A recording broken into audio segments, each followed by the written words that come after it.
ಶ್ರೀನಿವಾಸಪುರದಲ್ಲಿ ಆಗ್ನೇಯ ಪದವೀಧರ ಕ್ಷೇತ್ರದ ಕಾಂಗ್ರೆಸ್ ಅಭ್ಯರ್ಥಿ ಶಶಿ ಹುಲೇಕುಂಟೆಮಠ್ ಪತ್ರಿಕಾಗೋಷ್ಠಿ ನಡೆಸಿ ಮುಂಬರುವ ವಿಧಾನ ಪರಿಷತ್ ಚುನಾವಣೆಯಲ್ಲಿ ಕಾಂಗ್ರೆಸ್ ಗೆಲುವು ಖಚಿತ ಎಂದು ವಿಶ್ವಾಸ ವ್ಯಕ್ತಪಡಿಸಿದರು. ಎಐಸಿಸಿ ಹಾಗೂ ಕೆಪಿಸಿಸಿ ನಾಯಕತ್ವದ ವಿಶ್ವಾಸದ ಮೇರೆಗೆ ತಮ್ಮನ್ನು ಅಭ್ಯರ್ಥಿಯನ್ನಾಗಿ ಘೋಷಿಸಲಾಗಿದ್ದು, ಕೋಲಾರ ಜಿಲ್ಲೆಯಲ್ಲಿ ಚುನಾವಣಾ ಪ್ರಚಾರ ಆರಂಭಿಸಿರುವುದಾಗಿ ತಿಳಿಸಿದರು. ಆಗ್ನೇಯ ಪದವೀಧರರ ಕ್ಷೇತ್ರದಲ್ಲಿ ಸುಮಾರು 1,78,000 ಮತದಾರರಿದ್ದು, ಕೋಲಾರ ಜಿಲ್ಲೆಯಲ್ಲೇ 31,000ಕ್ಕೂ ಅಧಿಕ ಪದವೀಧರ ಮತದಾರರಿದ್ದಾರೆ ಎಂದು ಮಾಹಿತಿ ನೀಡಿದರು. ಕಾಂಗ್ರೆಸ್ ಸರ್ಕಾರ ಪ್ರಣಾಳಿಕೆಯಲ್ಲಿ ನೀಡಿದ್ದ ಬಹುತೇಕ ಎಲ್ಲಾ ಗ್ಯಾರಂಟಿಗಳನ್ನು ಈಡೇರಿಸಿದ್ದು, ಹಳೆಯ ಪಿಂಚಣಿ ಯೋಜನೆ ಅಂದರೆ ಓಪಿಎಸ್ ಜಾರಿಯೂ ಸರ್ಕಾರ ಬದ್ಧವಾಗಿದೆ ಎಂದು ಹೇಳಿದರು. ವಿಧಾನ ಪರಿಷತ್ಗೆ ಆಯ್ಕೆಯಾದರೆ ಶಿಕ್ಷಕರು, ಸರ್ಕಾರಿ ನೌಕರರು ಹಾಗೂ ಪದವೀಧರರ ಸಮಸ್ಯೆಗಳನ್ನು ಸದನದಲ್ಲಿ ಪ್ರಬಲವಾಗಿ ಪ್ರಸ್ತಾಪಿಸುವುದಾಗಿ ಭರವಸೆ ನೀಡಿದರು. ಕೇಂದ್ರ ಸರ್ಕಾರ 2 ಕೋಟಿ ಉದ್ಯೋಗ ನೀಡುವ ಭರವಸೆಯನ್ನ ಈಡೇರಿಸಿಲ್ಲ ಎಂದು ಬಿಜೆಪಿ ವಿರುದ್ಧ ವಾಗ್ದಾಳಿ ನಡೆಸಿದರು. ರಾಜ್ಯ ಸರ್ಕಾರ ಯುವ ನಿಧಿ, ಶಕ್ತಿ ಸೇರಿದಂತೆ ಹಲವು ಯೋಜನೆಗಳನ್ನು ಯಶಸ್ವಿಯಾಗಿ ಜಾರಿಗೊಳಿಸಿದ್ದು, ಪದವೀಧರರ ಅಭಿವೃದ್ಧಿಗೆ ಕಾಂಗ್ರೆಸ್ ಸದಾ ಬದ್ಧವಾಗಿದೆ ಎಂದು ಹೇಳಿದರು. 5 ಜಿಲ್ಲೆಗಳ ವ್ಯಾಪ್ತಿಯ ಈ ಕ್ಷೇತ್ರದಲ್ಲಿ ಪ್ರತಿಯೊಬ್ಬ ಮತದಾರರನ್ನ ಭೇಟಿ ಮಾಡಿ ಅವರ ಧ್ವನಿಯಾಗುವ ಸಂಕಲ್ಪ ಹೊಂದಿದ್ದೇನೆ. ನವೆಂಬರ್ ಮೊದಲ ವಾರದಲ್ಲಿ ನಡೆಯಲಿರುವ ಚುನಾವಣೆಯಲ್ಲಿ ಕಾಂಗ್ರೆಸ್ ಭರ್ಜರಿ ಗೆಲುವು ಸಾಧಿಸಲಿದೆ ಎಂದು ಶಶಿ ಹುಲೇಕುಂಟೆಮಠ್ ವಿಶ್ವಾಸ ವ್ಯಕ್ತಪಡಿಸಿದರು.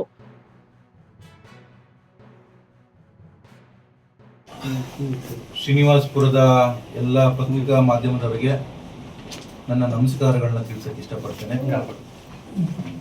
ಮೊಟ್ಟ ಮೊದಲನೇದಾಗಿ ಈ ಶ್ರೀನಿವಾಸಪುರದ ಕೋಲಾರ ಜಿಲ್ಲೆಯ ಶ್ರೀನಿವಾಸಪುರದಲ್ಲಿ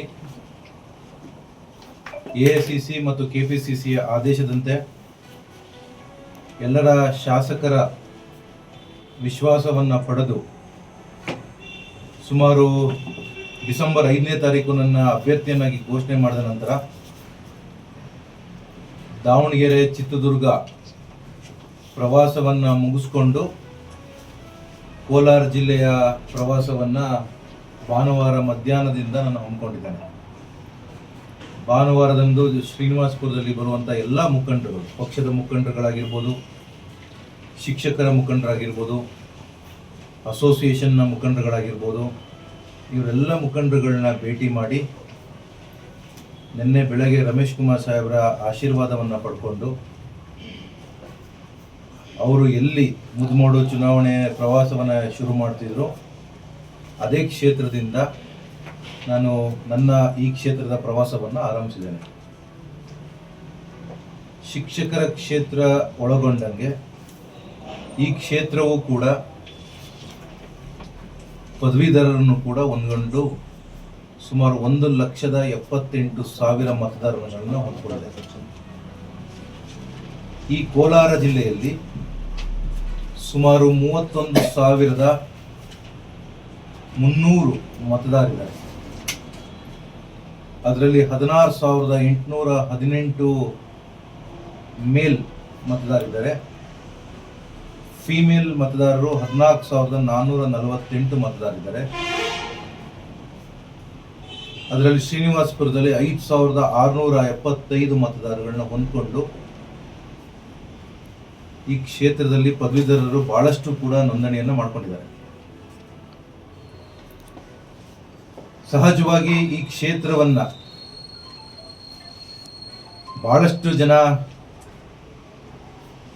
ಶಾಸಕರು ಪ್ರತಿನಿಧಿಸಿ ಬಂದಿದ್ದಾರೆ. ಆದರೆ ಈ ಚುನಾವಣೆ ನಮ್ಮ ಪಕ್ಷಕ್ಕೆ ಏನಿಲ್ಲ ಅಂದ್ರೂ ಕೂಡ ಸುಮಾರು 26 ಜನ ಶಾಸಕರುಗಳು ಇವತ್ತು ಗೆದ್ದಿದ್ದಾರೆ. ನಮ್ಮ ಪಕ್ಷದಲ್ಲಿ 32 ಕ್ಷೇತ್ರದಲ್ಲಿ ನನಗೆ ಈ ಕ್ಷೇತ್ರ 32 ಕ್ಷೇತ್ರ ವಿಧಾನಸಭಾ ಕ್ಷೇತ್ರಗಳು ಬರ್ತದೆ. ಅದರಲ್ಲಿ 24 ಕ್ಷೇತ್ರದಲ್ಲಿ ಕಾಂಗ್ರೆಸ್ ಶಾಸಕರಿದ್ದಾರೆ. 2 ಇಂಡಿಪೆಂಡೆಂಟ್ ಇದೆ, 1 ಡೆತ್ ಆಗಿದೆ. ಎಲ್ಲ ಸೇರಿ ಒಂದು 26 ಬರುತ್ತೆ. ಸೊ ಹಾಗಾಗಿ ನಮ್ಮ ಸರ್ಕಾರ ಯಾವಾಗ ಅಧಿಕಾರಕ್ಕೆ ಬಂತು, ನಮ್ಮ ಸಿದ್ದರಾಮಯ್ಯ ಅವರ ನೇತೃತ್ವದ ಸರ್ಕಾರ ಯಾವಾಗ ಅಧಿಕಾರಕ್ಕೆ ಬಂತು ಅವತ್ತಿನಿಂದನೂ ಕೂಡ ನಾವು ನಿರುದ್ಯೋಗದ ವಿಚಾರವಾಗಿ ಹೋರಾಡ್ತಾ ಬಂದೇ ಇದ್ದೀವಿ. ಅದಕ್ಕೆ ಅವರಿಗೆ ನಿರುದ್ಯೋಗವನ್ನು ಸೃಷ್ಟಿ ಮಾಡುವಂಥ ನಿಟ್ಟಿನಲ್ಲಿ ಸರ್ಕಾರ ಯಾವತ್ತಿದ್ರೂ ಕೂಡ ಕೆಲಸ ಮಾಡ್ಕೊಂಡು ಬಂದಿದೆ. ಅದರಲ್ಲಿ ಮೊಟ್ಟ ಮೊದಲನೇದಾಗಿ ನಮ್ಮ ಸರ್ಕಾರ ಅಧಿಕಾರಕ್ಕೆ ಬರೋದಕ್ಕಿಂತ ಮುಂಚೆ ನಾವೇನು ಗ್ಯಾರಂಟಿಗಳನ್ನು ಕೊಟ್ಟಿದ್ವಿ, ಆ ಗ್ಯಾರಂಟಿಗಳಲ್ಲಿ 6ನೇ ಗ್ಯಾರಂಟಿ ಆಗಿದ್ದಂಥ OPS ಬಹು ಮುಖ್ಯವಾದಂಥ ಗ್ಯಾರಂಟಿ.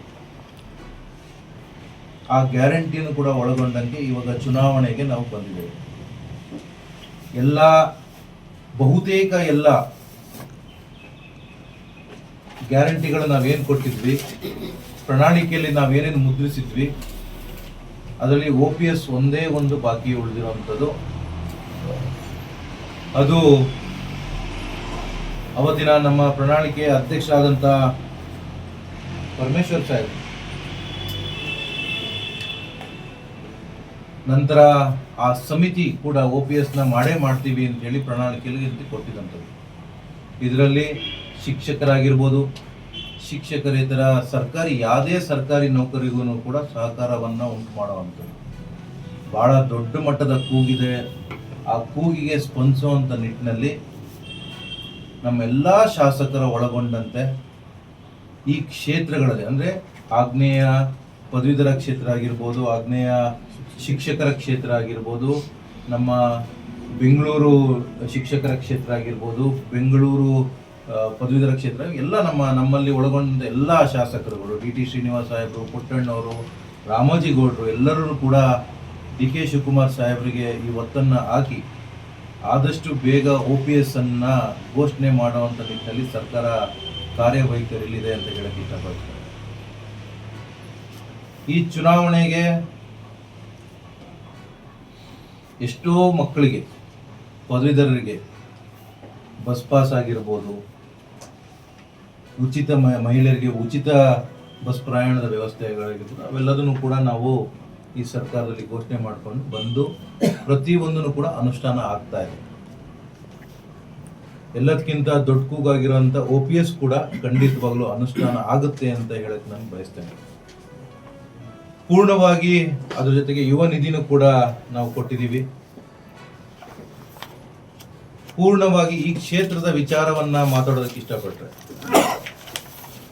ಈ ಕ್ಷೇತ್ರದಲ್ಲಿ ಶಿಕ್ಷಕರು ಒಳಗೊಂಡಂತೆ ಅನೇಕ ಪದವೀಧರರು ಕೂಡ ಇದ್ದಾರೆ. ನಿರುದ್ಯೋಗ ಬಹಳಷ್ಟು ಕೂಡ ತಾಂಡವವಾಡ್ತಾ ಇದೆ. ಈ ನಿರುದ್ಯೋಗ ಸಮಸ್ಯೆಯನ್ನ ಬಗೆಹರಿಸೋಕೆ ಏನು 10 ವರ್ಷಗಳ ಮುಂಚಿತವಾಗಿ ಬಂದಂತ ಸುಳ್ಳು ಆಶ್ವಾಸನೆಗಳನ್ನ ಕೊಟ್ಕೊಂಡು ಈ BJP ಸರ್ಕಾರ ಏನು 2 ಕೋಟಿ ಉದ್ಯೋಗವನ್ನ ನೀಡ್ತೀವಿ ಅಂತೇಳಿ ಸುಳ್ಳು ಭರವಸೆಗಳನ್ನ ಕೊಟ್ಟು ಬಂದು 10-11 ವರ್ಷಗಳಾಗ್ತಾ ಬಂತು. ಇವತ್ತೊಂದೂ ಕೂಡ ಸಮಸ್ಯೆಗಳನ್ನ ಬಗೆಹರಿಸಕ್ಕೆ ಅವ್ರ ಕೈಲಾಗಿಲ್ಲ. ಇದೊಂದೇ ಸಾಕು ಈ ಕ್ಷೇತ್ರದಲ್ಲಿ ಯಾವುದೇ ರೀತಿಯಾದಂಥ BJP ಅವರು ಏನ್ ಮಾಡಿದ್ದಾರೆ ಅಂತ ಹೇಳೋದು. ಓಲ್ಡ್ ಪೆನ್ಷನ್ ಸ್ಕೀಮ್ ನ ತೆಗೆದು ನ್ಯೂ ಪೆನ್ಷನ್ ಸ್ಕೀಮ್ ಕೊಟ್ಟಂತದ್ದು BJPಯನ್ನೇ. ಅದೆಲ್ಲರಿಗೂ ಕೂಡ ಈಗ ಮನದಟ್ಟ ಆಗ್ತಾ ಇದೆ. OPS ತೆಗೆದು BJP ಅವರು, ಅವತ್ತಿನ ಕೇಂದ್ರ ಸರ್ಕಾರ ಅದನ್ನ ತೆಗೀತು. ಎಲ್ಲಾ ರೀತಿಯಾದಂತ ತೊಂದರೆಗಳನ್ನ ಸೃಷ್ಟಿ ಮಾಡಿರೋದೇ BJP ಅವರು. ಈ ಕ್ಷೇತ್ರದಲ್ಲಿ ಯಾರು ಶಿಕ್ಷಕರ ಕ್ಷೇತ್ರಕ್ಕೆ, ಪದವೀಧರರಿಗೆ ಯಾರು ಧ್ವನಿಯಾಗಿ ನಿಂತಿದ್ರು, ಇಲ್ಲಿ ತನಕ ಪದವೀಧರ ಸಮಸ್ಯೆಗಳಿಗೆ ಯಾರು ಅದನ್ನ ಬಗೆಹರಿಸುವಂತ ನಿಟ್ಟಿನಲ್ಲಿ ಯಾರು ಮಾಡಿದ್ರು, ತಾವೆಲ್ಲರನ್ನು ಕೂಡ ಅದೆಲ್ಲದನ್ನು ಕೂಡ ತಮಗೆ ಗೊತ್ತಿರುವಂತ ವಿಚಾರ. ಆದ್ರೆ ಪಕ್ಷ ನನ್ನನ್ನ ಅಭ್ಯರ್ಥಿಯನ್ನಾಗಿ ಮಾಡಿ ಕಳಿಸಿರುವಂಥದ್ದು ಯುವಕನಿದ್ದು ಈ ಕ್ಷೇತ್ರವನ್ನ, ಏನು ಬಹಳ ದೊಡ್ಡ ವಿಸ್ತಾರವಿರುವಂತ ಈ ಕ್ಷೇತ್ರ, 5 ಜಿಲ್ಲೆ ಒಳಗೊಂಡಿರುವಂತ ಈ ಕ್ಷೇತ್ರವನ್ನ ಸುತ್ತಾಡಿ ಪ್ರತಿಯೊಬ್ಬ ಮತದಾರನ್ನು ಕೂಡ ಭೇಟಿ ಮಾಡಿ ಅವರ ಧ್ವನಿಯಾಗಿರ್ತೀವಿ ಅಂತ ವಿಚಾರವನ್ನ ಮುಟ್ಟಿಸುವಂತ ನಿಟ್ಟಿನಲ್ಲಿ ಶಿಕ್ಷಕರಿಗಾಗಿರ್ಬೋದು, ಶಿಕ್ಷಕರಿಗೂ ನಮಗೆ ಶಾಸಕರಿದ್ದಾರೆ, ಅದನ್ನ ಹೊರತುಪಡಿಸಿ ಪದವೀಧರರಿಗೆ ಈಗ ನಾವು ಚುನಾವಣೆಗೆ ಹೋಗ್ತಾ ಇದೀವಿ, ಅವ್ರಿಗೂ ಕೂಡ ನಾವು ಧ್ವನಿಯಾಗಿರ್ತೇವೆ ಅಂತ ಒಂದು ವಿಚಾರವನ್ನ ಮುಟ್ಟಿಸೋದಕ್ಕೆ 10 ತಿಂಗಳ ಮುಂಚಿತವಾಗಿಯೇ ಅಭ್ಯರ್ಥಿಯನ್ನ ಘೋಷಣೆ ಮಾಡಿದೆ. ಏನೋ ತಾತ್ಕಾಲಿಕವಾಗಿ ನಾವು ಒಂದು ಸ್ವಲ್ಪ ವರ್ಷಗಳ ಕಾಲ ಈ ಕ್ಷೇತ್ರವನ್ನ ಹತೋಟಿಗೆ ಹಿಡಿತಕ್ಕೆ ಬರದಲ್ಲೇ ಇರಬಹುದು. ಅದು ನಾನಾ ರೀತಿಯಾದಂಥ ಟೆಕ್ನಿಕಲ್ ಇಶ್ಯೂಸ್ ಇದೆ, ಇಲ್ಲ ಅಂತ ಹೇಳಕ್ ಹೋಗೋದಿಲ್ಲ. ಆಮೇಲೆ ಅಭ್ಯರ್ಥಿ ಘೋಷಣೆ ಆದಂಥ ತಡ ಆಗಿರ್ಬೋದು ಅಥವಾ ಬೇರೆ ರೀತಿಯಾದಂಥದ್ದು ಇರ್ಬೋದು. ಆದರೆ ಈ ಕ್ಷೇತ್ರಕ್ಕೆ ಸೂಕ್ತ ಕಾಂಗ್ರೆಸ್ ಅಭ್ಯರ್ಥಿಗಳೇ ಅಂತ ಹೇಳಿ ಡಿ ಶ್ರೀನಿವಾಸ್ ಅವರ ಗೆಲುವಿನ ಮುಖಾಂತರವಾಗಿ ಈ 5 ಜಿಲ್ಲೆಯವರು ಕೂಡ ಅದಕ್ಕೆ ಉತ್ತರವನ್ನು ನೀಡಿದ್ದಾರೆ. ಏನು ಬೊಬ್ಬೆ ಹೊಡೆತಿದ್ದಂಥ ಬಿಜೆಪಿ ಮುಖಂಡರುಗಳು ಇದು ನಮ್ಮ ಹತೋಟಿಯಲ್ಲಿದೆ, ನಮ್ಮ ಕಬ್ಜಾದಲ್ಲಿದೆ ಅಂತ ಹೇಳ್ತಿದ್ದ ಬಿಜೆಪಿ ಮುಖಂಡರುಗಳಿಗೆ ಈ ಕ್ಷೇತ್ರದಲ್ಲೂ ಕೂಡ ನಮ್ಮ ಮುಖಂಡರುಗಳ, ಸ್ಥಳೀಯ ಮುಖಂಡರುಗಳು, ಶಾಸಕರುಗಳ ವಿಶ್ವಾಸದಿಂದ ನವೆಂಬರ್ ಮೊದಲನೇ ವಾರದಲ್ಲಿ ನಡೆಯುವಂಥ ಚುನಾವಣೆಯನ್ನ ಖಂಡಿತವಾಗ್ಲೂ ಕೂಡ ನನ್ನ ಜಯಶೀಲನಾಗಿ ಮಾಡ್ತಾರೆ ಅಂತೇಳಿ ನನಗೆ ಆತ್ಮವಿಶ್ವಾಸ ಇದೆ. ಬೇರೆ ಪ್ರಶ್ನೆ ಇದೆಯಾ? ಬೇರೆ ಹೇಳ್ಬೇಕಾ?